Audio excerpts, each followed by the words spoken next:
Hi అండి అందరికీ ఎంతో ఇష్టమైన గప్చుప్ని ఈరోజు మనం హెల్తీగా ప్రిపేర్ చేద్దాం. దీన్ని ఇలా ప్రిపేర్ చేసుకొని మనం వారానికి 3 సార్లు తిన్నా కూడా మన హెల్త్కి అయితే ఏ డ్యామేజీ రాదు. దీనికోసం అయితే మనం కాబూలీ చనా బఠానీని ఒక 3 అవర్స్ నానబెట్టాలి.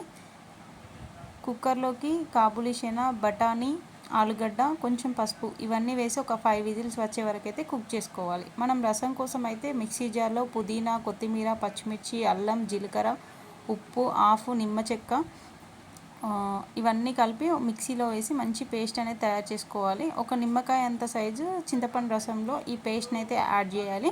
మనం దీన్ని స్ట్రెయిన్ చేస్తే మనకు అందులో ఉన్న ఏ డస్ట్ అంటే చిన్న చిన్న తొడుమెల్ లాంటివి అట్లాంటివి ఏవి రాకుండా ఉంటాయి. ఇందులోనే ధనియాల పొడి, జీలకర్ర పొడి, ఉప్పు, కారం ఈ రసంలో వేయాలి. మనకైతే మంచిగా కుక్ అయిపోయింది. దీన్ని కొంచెం స్మాష్ చేయాలి, పూర్తిగా కాదు.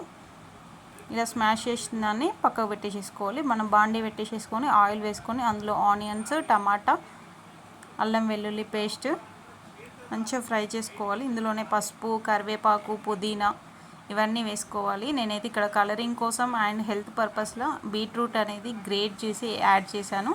ఇది గ్రేట్ చేసి యాడ్ చేయడం వల్ల మంచి కలర్ అనేది మన గప్చుప్కి అయితే మనకు బండి మీద తిన్నట్టుగా కలర్ వస్తుంది. దానికోసమనే దీన్ని యూజ్ చేస్తున్నాను. అండ్ హెల్తీ కూడా.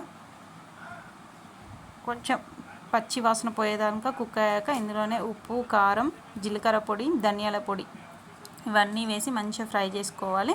ఇందులో మనం ఇంతకుముందు ప్రిపేర్ చేసిన చారును ఒక 5-6 గంటలు అనేది వేసుకొని ఒక 5 మినిట్స్ కుక్ చేసుకోవాలి.